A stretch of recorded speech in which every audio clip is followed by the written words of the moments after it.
பொண்டாட்டி உனக்கு வந்து ஜீவனாம்சம் கேட்டுக்கிறா நீ திமிரு புத்தம் மறுநாள் அவள்கிட்ட ஒரு கல்யாணத்துக்கு போறியா நீ எப்படி ஒரு தலைவன்? அதை பார்த்துட்டு இந்த வயசில் இந்த பையன் வந்து இப்படி இன்னொரு பொண்ணு கூட தொடர்பு வச்சிருக்கானேன்னு சொல்லிட்டு இனிமேல்ட்டு விஜய்க்கே கிடையாது.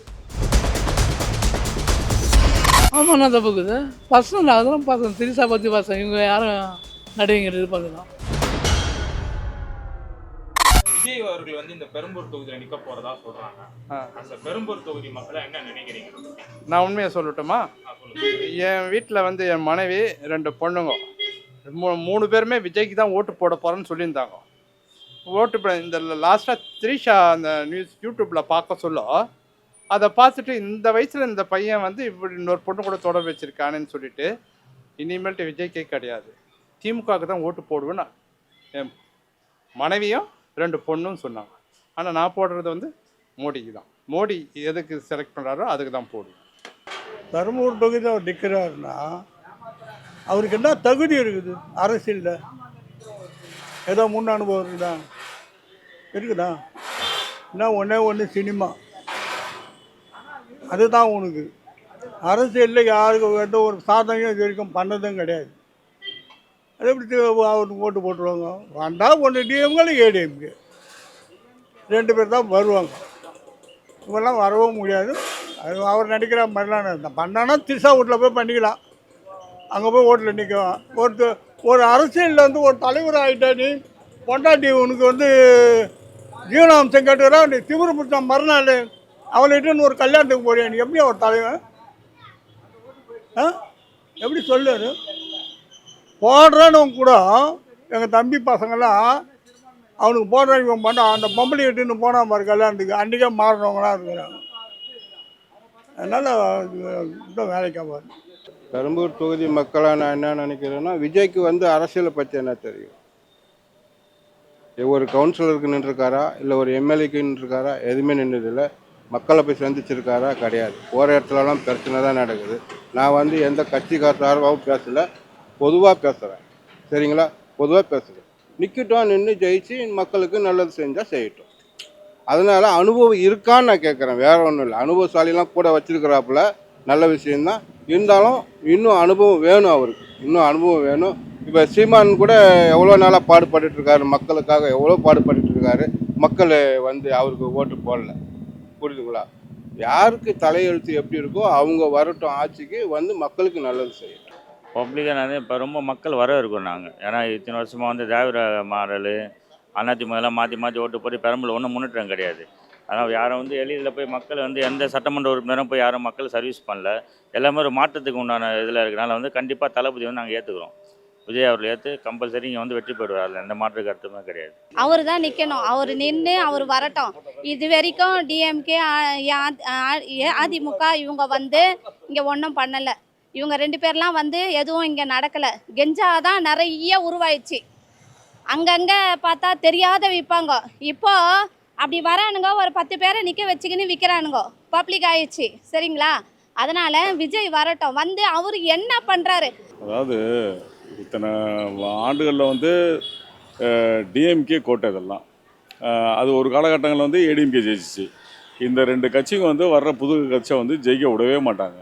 பணத்தை அடிப்பானுங்க, எல்லா பிரச்சனையும் பண்ணுவாங்க. அதெல்லாம் மீறி வந்து விஜய் ஜெயிக்கணும்னா ரொம்ப கஷ்டமான விஷயந்தான். 2வது வந்து விஜய் வந்து இப்போ இந்த எலெக்ஷனில் வந்ததுனால டிஎம்கே ஏடிஎம்கே 2 பேருடைய ஓட்டும் பாதிக்கப்படும். அதனால் முடிவு வந்து இது எப்படின்னு நம்ம சொல்ல முடியல சரியா. ஏடிஎம்கே வந்து இப்போ 3 நாளாக உடஞ்சி போச்சு. டிஎம்கே வந்து கொஞ்சம் பலமாக இருக்குது. ஆனாலும் வந்து விஜயோடைய ரசிகர்னு இருக்கும்போது வந்து இது வந்து யாருடைய ஓட்டு எப்படி பிரியும், எப்படி போகும்னு நம்ம சொல்ல முடியாது. அதனால் வந்து இதில் வந்து டிஎம்கே ஜெயிக்கணும்னு சொல்ல முடியாது, ஏடிஎம்கே கண்டிப்பாக ஜெயிக்காது. இந்த இடத்துல டஃப்பாக இருக்கிறது விஜய் தான் இருப்பாப்புல இந்த இடத்துல. அது வந்து எப்படின்னு புரியல. ஃபஸ்ட்டாக இவங்க ஜெயிப்பாங்களா அவங்க ஜெயிப்பாங்களான்னு சொல்ல முடியாது. ஆனால் போட்டி வந்து டிஎம்கே விஜய்க்கு தான். பெரம்பூர் தொகுதியிலான மக்கள் நான் நினைக்கிறேன்னா, எங்களுக்கு ஒரு புது தலைவர் தேவைப்படுது. இருக்கிறவங்க தமிழ்நாட்டில் வந்து ஏடிஎம்கே, டிஎம்கே, பாஜக, பாமக, தேமுதிக எல்லாம் ஒவ்வொரு கட்சி, நாம் தமிழர் கட்சி, நாம் தமிழர் கட்சியிலேருந்து ஒவ்வொருத்தராக இருக்காங்க. ஸோ இது ஒரு புது மாற்றமாக இருந்தால் ஒரு நல்லதாக இருக்கும். இங்கே வந்தால் ஒரு எல்லாருக்கும் பழைய ஆளே கொடுத்துட்றாங்களே, புது ஆள் கொஞ்சம் கொடுத்தா தானே அவங்க என்ன பண்ணுறாங்க நான் பார்க்கணும்ல, அதுக்கோசம் அந்த மற்றபடி வரும் இல்லை. எங்களுக்கு அது வந்தால் நல்லது தான், நாங்கள் ஏற்றுக்குவோம். ஒரு ஜென்ரலாகவே வந்து ஒரு மாற்றம் தேவை. இப்போ நான் ஜென்ரலாக வந்து டிஎம்கே ஓட்டு போட்டிருக்கேன், ஏடிஎம்கே ஓட்டு போட்டிருக்கேன், சுயேட்சையும் ஓட்டு போட்டிருக்கேன். எதுக்காக அந்த ஓட்டுன்னா வந்து பார்த்திங்கன்னா, அவங்க கொடுக்குற ஒவ்வொரு கொள்கையுமே வந்து மக்களுக்கு நல்லது பண்ணணும், ப்ளஸ் குழந்தைங்களுக்கு பாதுகாப்பாக இருக்கணும். இப்போ இந்த ஜென்ரேஷன் என்னன்னா வந்து இப்போது நார்மலாக சின்ன குழந்தை, நானும் இப்போ ஒரு பொண்ணு வச்சுருக்கேன். என் பொண்ணு வச்சுன்னா நல்லா சுதந்திரமாக நடமாட முடியல, ஜென்ரலாக பயந்து வர மாதிரி இருக்குது. அப்படி பட்சத்தில் வந்து பார்த்திங்கன்னா இங்கே வந்து நான் ஜென்ரலாகவே ஒரு மாற்றம் தேவை. இப்போ 2 கட்சியுமே மாறி ஆடிட்டு இருக்கு. இங்கேனா வந்து ஓட்டு கேட்க நிறைய பேர் வராங்க, ஓட்டு போடுறோம், திருப்பி அவங்க ஒரு 4 வருஷமாக யாரும் வெளியே வரல. இப்போ இந்த தொகுதி எம்எல்ஏ வரக்கூடிய யாரும் இருக்குது. ஆனால் இங்கே எப்படின்னா வந்து ஜென்ரலாக ஒரு மாற்றம் வேணும். அதில் வந்து அவர் நின்னா கூட ஜெயிக்கிறதுக்கு 100% அதிகமாக இருக்குது. டிவிக்கே தான் வரும் பெரம்பூர். டிவிக்கே இந்த சீமான் யோகா சாம்பார் அண்ணனுக்கு கொஞ்சம் போ எல்லாம் டிவிக்கே இருந்தாலும் டிவி கொள்கை எதுன்னு யாரை சொன்னார்? மோடியை சொன்னார் கொள்கை எதுன்னு. டிஎம்கே டிஎஸ் வச்சுருந்தாங்க, அது ஜெயலலிதாமாவும் சொல்லிக்கிறாங்க டிஎஸ் வச்சு. அதுன்னு அவர் சொன்னார். ஆமாம், என்ன தப்புக்குது? அவங்க பர்சனல் அதெல்லாம் பசங்க திரிசா பற்றி பசங்க இவங்க யாரும் நடிகைங்க இது பண்ணலாம். மொத்தம் எல்லோரும் சொல்கிறான், நடிகர் எல்லாருமே அரசியல் பண்ணல போலையா, லேடிஸில் வீக் இல்லையா? பெரம்பூர் தொகுதி வரைக்கும் பார்க்குறவன் விஜய் நிற்கிறதுறாங்க என்னங்க தகவல் வந்திருக்கு. அது எவ்வளோ உண்மைன்னு தெரியல. அவர் நின்னாக்கா பலன் இருக்கா இல்லையா தெரியல. இங்கே காம்படிஷன் ரொம்ப டஃப்பாக இருக்குது, அதனால் ஜெயிக்கிறதுக்கு வாய்ப்பு இல்லை. பெரம்பூர் வந்து இந்த கொளுத்து தொகுதி ஃபுல்லாக சிஎம் முக ஸ்டாலின் தானே ஃபஸ்ட்டு. அவர் தான், அப்புறமா தான் எல்லாம். எதனால முடியாது? அவருக்கு பின்னாடி அவ்வளோ கூட்டம் வருது. இல்லை, நம்ம அவர் தோப்பார்னு சொல்ல முடியாது, அவங்களோட இது அதெல்லாம் புரியுதுங்களா. நம்ம கான்ஃபிடன்ஸாக யாருமே சொல்ல முடியாது. அவர் வந்தாலும் சந்தோஷம் தான், இவர் வந்தாலும் நம்மளுக்கு சந்தோஷம் தானே. அது வாய்ப்பே கிடையாது அவருக்கு. ரெண்டாவது வந்து அவர் வந்து ஏதோ ஒரு எடப்பாடிக்கிட்டேயோ யாரை கூட அவர் வந்து இது பண்ணியிருந்தாக்கா அவர் கொஞ்சம் ஓரளவுக்கு சீட்டு கிடச்சிடும். அதுதான், அவர் தனித்து இருந்தானாக்கா ரொம்ப கஷ்டம். இந்த தொகுதியை பொறுத்த வரைக்கும் எப்பவுமே டிஎம்கே இல்ல சிபிஐ தான் அதிகமா ஜெயிச்சிருக்காங்க. விஜய் அவர்கள் நிக்கிறதுனால ஏதாவது ஒரு பெரிய இம்பாக்ட் இல்லை, வரதுக்கு சான்ஸ் கிடையாது. இந்த டிஎம்கே ஏடிஎம்கே தான் வரும் பெரம்பூரை பொறுத்த வரைக்கும். சின்ன பசங்க வந்து ஓட்டு போடுறதுக்கு ஆளுங்க இருக்கிறாங்கன்னு நினைப்பேன். மாதம் பார்த்து முடிவு பண்ணியிருக்கலாம். ஆனால் அவருக்கு ஓட்டு போடுறதுக்கு ஒரு தகுதி இல்லாத ஒரு ஆள் அந்த ஒரு நிகழ்ச்சியே போதும். அதுக்கப்புறம் அவனை பற்றி பேசுறதுக்கு ஒன்றுமே இல்லை. போடணும்னு நினைக்கிறவங்கள கூட மாற்றி விட்டான்.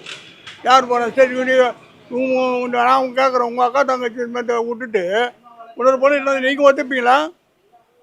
இல்லை ஒத்துப்பீங்களா சொல்லு. பொண்டாட்டி புள்ள பொண்ணை எல்லாத்தையும் விட்டுட்டு நீ ஒரு பொண்ணை எடுத்து வந்து தைரியமாக நிற்கிற கல்யாணத்தில் யார் ஒன்று மதிப்பாங்க? யார் மதிப்பாங்க சொல்லுங்கள்? அந்த கோட்டையை ஓட்டை போட தான் இப்போ தளபதி இறங்கியிருக்காரு. ஓட்டையை போட்டுறாரு. பெரம்பூரில் இல்லை, டோட்டல் சென்னையிலே ஓட்டை வந்துடும். டோட்டல் சென்னை தளபதியோட தாக்கம் கண்டிப்பாக தளபதியோட தாக்கம் வந்து பெரம்பூரில் தான் நிற்கிறார் அவர். ஆனால் அவரோட தாக்கம் வந்து குளத்தூர் முதலமைச்சர் முக ஸ்டாலினில் அவர் இன்றைக்கி வெற்றி பெறுவார்ன்ற சந்தேகம் தான். அவரோட தாக்கம் பக்கத்து தொகுதினால பெரம்பூர், குளத்தூர், திருவிக நகர், மாதாவரம் எல்லாத்துலேயுமே வந்து பார்த்தீங்கன்னா ஒரு 10 பெரம்பூர் தொகுதியை பொறுத்த வரைக்கும் நீங்கள் பார்த்துலாம். மே 4ஆம் தேதி ரிசல்ட்டுன்னு நினைக்கிறேன். அன்றைக்கி ஒரு 9-10 மணிக்கெலாம் வந்து ரிசல்ட் வந்துடும். பெரம்பூர் சட்டமன்ற தொகுதியில் தமிழக வெற்றி கழக தலைவர் விஜய் முதல் சுற்றுலேருந்து முன்னணியில் இருக்கிறார். எடுத்து போட்டிட்டு அனைவரும் டெபாசிட் இருந்தாரு. கம்பல்சரி குறைஞ்ச 1 லட்சம் ஓட்டு ஜெயிப்பார் தளபதி. அவரே இது இலவசம் அது இலவசம் எங்களுக்கு வேண்டாம் கெஞ்சா ஒழிக்கிறாரா? பெண்களுக்கு பாதுகாப்பு இருக்கா? குழந்தைங்களுக்கு கூட இப்போ பாதுகாப்பு கிடையாது. அம்பத்தூரில் வயசான ஆயா ரோட்டில் படுத்துக்கின்னு இந்த ஆயாவை கூட்டின்னு போய் இது பண்ணிட்டு வந்திருக்கானுங்க. அந்த மாதிரி ஜெயலலிதா ஆட்சியில் கூட கிடையாது. சரிங்களா?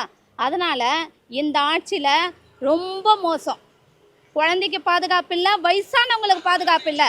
அப்போ வயசு பொண்ணுங்களுக்கு எங்கேருந்து பாதுகாப்பு வரும்? அதாவது 50% வந்து ஓட்டு வாங்கி டிஎம்கே ஜெயிக்குது அப்படின்னா வந்து ஜெயலலிதா இல்லை. ஜெயலலிதா வந்து இறந்துட்டாங்க. இறந்ததுனால வந்து இந்த எடப்பாடி வந்து கட்சை வந்து எல்லாரையும் வெளியில் போன்னு சொல்லிட்டு விரட்டி விட்டதுனால கட்சியை பலவீனப்படுத்தி எல்லாமே வெளியில் போயிட்டாங்க. எடப்பாடி வந்து இனிமேல் ஜென்மத்துக்கும் ஜெயிக்கிறதுக்கு வாய்ப்பே கிடையாது. அது வந்து தான் டிஎம்கேவுடைய பலம்.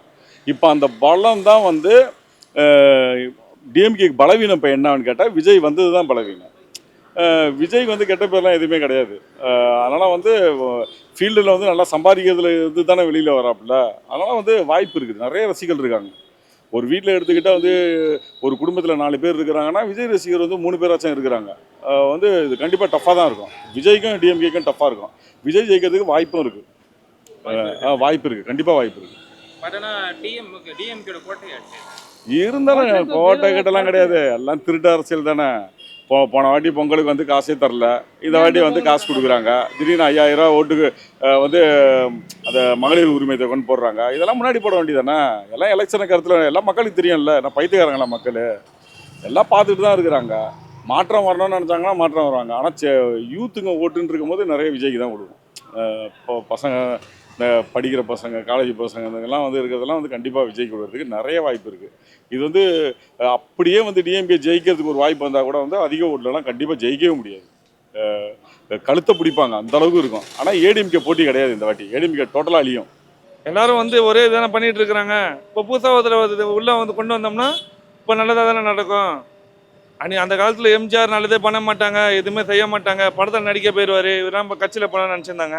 அன்றைக்கி எல்லாருக்கும் நல்லது பண்ணிட்டு போயினார், தமிழ்நாடு முதலமைச்சர் ஆனார். இவரும் அதே மாதிரி வந்தால் ஒரு சான்ஸ் கொடுத்து பார்ப்போமே, தப்பு ஒன்றும் இல்லையே. எல்லாருக்கும் பழைய ஆளுக்கே போட்டுட்டு இருக்கோம்ல. புது ஆளுக்கு ஒரு மாற்றம் வந்தால் தான் நல்லாயிருக்கும். வாழ்க்கை எப்படி சொல்கிறது, ஒரு தமிழ்நாடு வந்து ஒரு வல்லரசு நாடாக மாறும். ஏன்னா இவங்க வந்து வர்றது எல்லாம் ஊழல் எல்லாம் ஏகப்பட்டது நடந்துகிட்டே இருக்குது. அந்த கட்சியில் அவ்வளோ இருக்காதுன்னு வாக்கு கொடுத்துருக்குறாங்க, பார்ப்போம். பட் ஆனால் சென்னையை பொறுத்த வரைக்கும்ன்றது வரலாறுன்றது திமுகவோட கோட்டையாக தான் இருக்குது. பெரம்பூர் அப்படி தான் இருந்திருக்கு. விஜயால் அந்த கோட்டையை தகர்க்க முடியும்னு நினைக்கிறீங்களா? என்ன பண்ணிடலாண்ணா, ஒரு ஆள் முயற்சி பண்ணால் யார் எது வேணாலும் பண்ணலாம், கம்பல்சரி வரலாம். புரியுதுங்களா? ஒரு குதிரை மட்டும் ஓட்டிகிட்டே இருக்கு, ஒரு குதிரை முடியாமல் உக்காந்துச்சுன்னா திருப்பி அந்த முடியாத குதிரை திருப்பி ஓடி என்ன பண்ணுவீங்க? அந்த மாதிரி தான், எதுவும் பண்ண முடியாது, எல்லாம் பண்ணலாம், பக்கவாக இருக்கும். அது பெரம்பூர்ன்றது டிஎம்கே கோட்டை தான் பிரதர். அது வந்து பார்த்தீங்கன்னா இப்போ ஜெயலலிதா இல்லாத பீரியடில் டிஎம்கே கோட்டையாக இருந்தது. இப்போ அவங்களோட பார்த்தீங்கன்னா இப்போ கோட்டைன்றது இவங்களாக ஒரு கிரியேட் பண்ணிக்கிறது தான், வேறு ஒன்றும் கிடையாது. இப்போ வந்து ஜென்ரலாக வந்து இப்போ இந்த இடத்துல வந்து டிஎம்கேவும் வின் பண்ணியிருக்காங்க, சிபிஐ வின் பண்ணியிருக்காங்க. அந்த டைமில் வந்து ஜனங்க முடிவு எடுக்கிற ஒரு இது தான். இப்போ இந்த இடத்துல வந்து விஜய் நின்னா கூட இவங்க விஜய் ஓட்டு போகிறதுக்கு ஒரு பர்சன் இருக்குது. மேபி இதில் வந்து யார் வின் பண்ணி இப்போ ஜெயிச்சா கூட ரொம்ப க்ளோஸாக தான் போய் வின் பண்ணுவாங்க. இப்போ ஓட்டு பிரிக்கிறதுக்கானே கிடையாது. ஜென்ரலாகவே வந்து இவங்க என்ன கொள்கைகள் கொண்டு வராங்கன்ற ஒரு ஆப்ஷன் இருக்கு இல்லையா. இப்போ இருக்கிற யங்ஸ்டர்ஸ் எல்லாமே பார்த்தீங்கன்னா அந்த கொள்கைகளை வாங்கி படிக்கிறாங்க. இந்த தொகுதிக்கு என்ன பண்ணுறாங்க, எது பண்ணுறாங்க, அதெல்லாம் இது படிக்கிறதுனால இந்த வாட்டி மாதிரி யார் வின் பண்ணாலும் ரொம்ப க்ளோஸாக போய் வின் பண்ணுவாங்க. இப்போ எக்ஸாம்பிள் ஒரு 10%, 2%, 1% அந்த மாதிரி வின் பண்ணுவாங்க. இப்போ ரீசெண்டாக லாஸ்ட் எலெக்ஷனில் பார்த்தீங்கன்னா டி நகரில் பார்த்தீங்கன்னா ஒரு 30 ஓட்டில் டிஎம்கே வின் பண்ணாங்க, ஏடிஎம்கே விட. அந்த மாதிரி யார் வின் பண்ணாலும் அந்த க்ளோஸாக போய் வின் பண்ணுவாங்க. ஆனால் இது டிஎம்கே கோட்டைன்றது கிடையாது. மேபி 2 வாட்டி வின் பண்ணதெல்லாம் பார்த்து இது பண்ண முடியாது. புதுசாக வரவங்களுக்கு பார்ப்போம். அது இந்த வாட்டி இந்த கோட்டை உடையும் நினைக்கிறேன். ஜெயிச்சிருக்காங்க, தோத்துருக்காங்க, ஆனால் அதிகமாக வந்து ஜெயிச்சிருக்காங்க. அதிகமாக தான் ஜெயிப்பாங்க. ஏன்னா நாங்கள் ஓடிச்சோம் டிஎம்கே. பட்டர் பிஸ்கட்டுக்காக மரம் ஏறி கட்டுவோம். டிஎம்கே ஒரு பட்டர் பிஸ்கட்டுக்காக எங்களை வச்சு அங்கே ஏற்றாங்க. சென்ட்ரல் கவர்மெண்ட் வேலை டெலிஃபோன்ஸில்.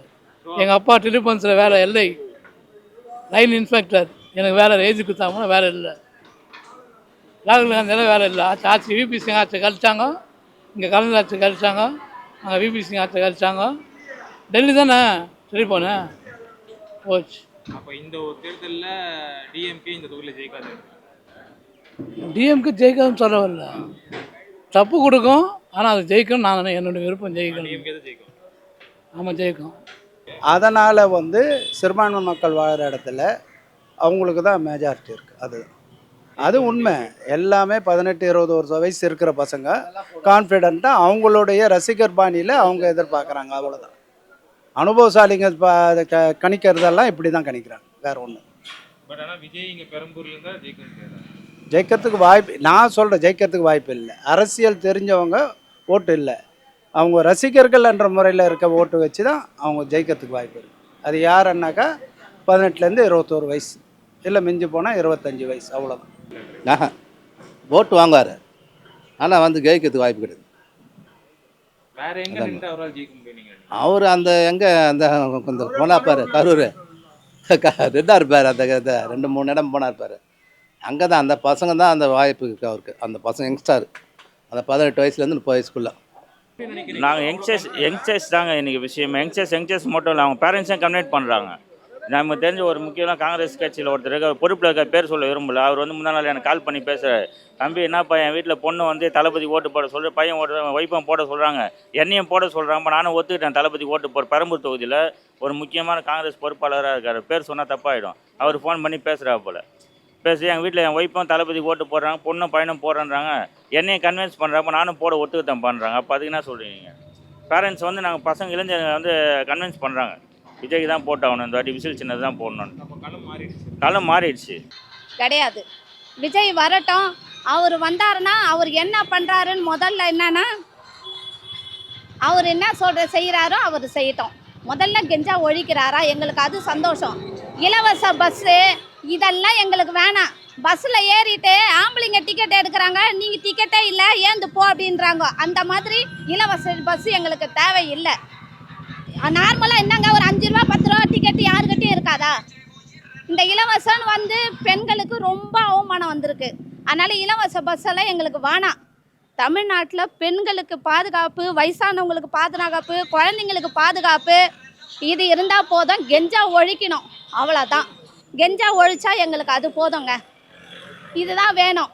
மகளிருக்கு காசு இவ்வளோ போட்டால் அதெல்லாம் கிடையாதுங்க. நாங்கள் காலையில் உட்காந்து ஒரு பொழப்பு போனால் 10 ரூபா சம்பாரிச்சா எங்களுக்கு சோறு கிடைக்கும். இந்த மகளிர் 1000 ரூபாய் வந்து தான் எங்களுக்கு சோறுன்னு கிடையாது. இது வரைக்கும் எனக்கு 1000 ரூபாய் கிடைக்கல, ஒன்றும் இல்லை. எவ்வளோ பேருக்கு வரல. இத்தனைக்கும் நான் ரோட்டில் தான் குழப்பு எடுக்கிறேன், ஒன்றுமே கிடையாது. இந்த காவா நோண்டி எவ்வளோ நாள் ஆச்சு, எத்தனை பேர் விழுந்துட்டாங்க. நாங்கள் தான் காலையில் கடை போடுறதுனால தூக்கி அவங்கள விட்டு அந்த பேரிகேட்லாம் ஊந்து போச்சு. நாங்கள் எடுத்துக்க முடியுமா? நாங்கள் எத்தனை வாட்டி சொல்லி அதை செய்யவே இல்லை. நாங்கள் ஒரு இதில் நியூஸில் ஒரு பேட்டி கொடுத்தோம். அதை இப்போ அதை செய்கிறாங்க. அது என்ன செய்கிறாங்கன்னு தெரியல. அதை மூடுறாங்களா இல்லை அந்த தண்ணியை எடுத்துட்டு சுத்தம் பண்ணுறாங்களா? மழை நீர் காவா நாங்கள், ஆனால் மழை நீர் காவா இல்லை, காவா தண்ணி தான் அதில் ஓடிடுது. என்னென்னா வந்து இப்போ எல்லாமே யங்ஸ்டர் சப்போர்ட் அவருக்கு. இப்போ எங்கள் அம்மா பார்த்தீங்கன்னா வந்து முன்னாடி ஏடிஎம்கில் இருந்தாங்க. இப்போ எங்கள் அம்மா அவங்களுக்கு கொள்கையில் பார்த்து எங்கள் அம்மா சொல்கிறாங்க நான் விஜய் தான் ஓட்டு போடுவேன்ற மாதிரி. இப்போ என் குடும்பத்தில் வந்து பார்த்தீங்கன்னா ஒரு 10 பேருமே விஜய்க்கு ஓட்டு. ஆனால் அவர் உண்மையிலே வந்து புதுசாக வரவங்க வந்து பார்த்துட்டு இவங்க ஜெயிச்சாங்கன்னா ரொம்ப சந்தோஷப்படுவாங்க. ஒரு சான்ஸ் கொடுக்கணும். ஜென்ரலாக வந்து இப்போ கருணாநிதி, ஜெயலலிதா அப்படி வந்து இருந்த பட்சத்தில் இப்போ ஒருத்தர் புதுசாக வராரு. புதுசாக வரவங்க நம்ம வாய்ப்பு கொடுத்தா தான் தெரியும் என்ன பண்ணுறாங்க எது பண்ணுறாங்கன்னு தெரியும். அப்படிதான் சான்ஸ் கொடுத்து தப்பே கிடையாது. வரட்டும், முடிஞ்சளவுக்கு ஓட்டு போடுவோம், ஜெயிக்க வைப்போம். அதுக்கப்புறம் அவர் என்ன பண்ணால் தெரியும். அப்போ ஒரு சான்ஸ் கொடுத்தா தான் அவர் என்ன தப்பு பண்ணுறாரு அடுத்த ரோலில் தெரியும். இல்லைன்னா சுத்தமாக தெரியாது. என் பொண்ணு கூட கேளுங்க, அம்மா யாரும்மா ஓட்டு போடுவேன்? விஜய். என்ன கட்சிம்மா?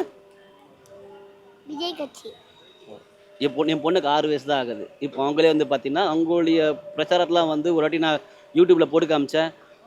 உட்காந்து அந்தளவுக்கு பார்க்குறாங்க. என் பொண்ணு புக் எடுத்து படித்தது கிடையாது. இப்போ அவர் பிரச்சாரத்தை உடந்து பார்க்கும்போது உட்காந்து கேட்குறாங்க. இப்போ ரீசெண்டாக பெரம்பூரில் நடந்துச்சு, ஒரு பிரச்சாரம் நடந்துச்சு, பொதுக்கூட்டம். அதில் கூட் பண்ணி உட்கார வச்சேன். என் பொண்ணு அவ்வளோ அழகாக உட்கார வச்சு அவங்களுக்கு ஸ்பீச் கேட்குறாங்க. அந்த மாதிரி சின்ன குழந்தைலாம் பிடிச்சி போச்சு.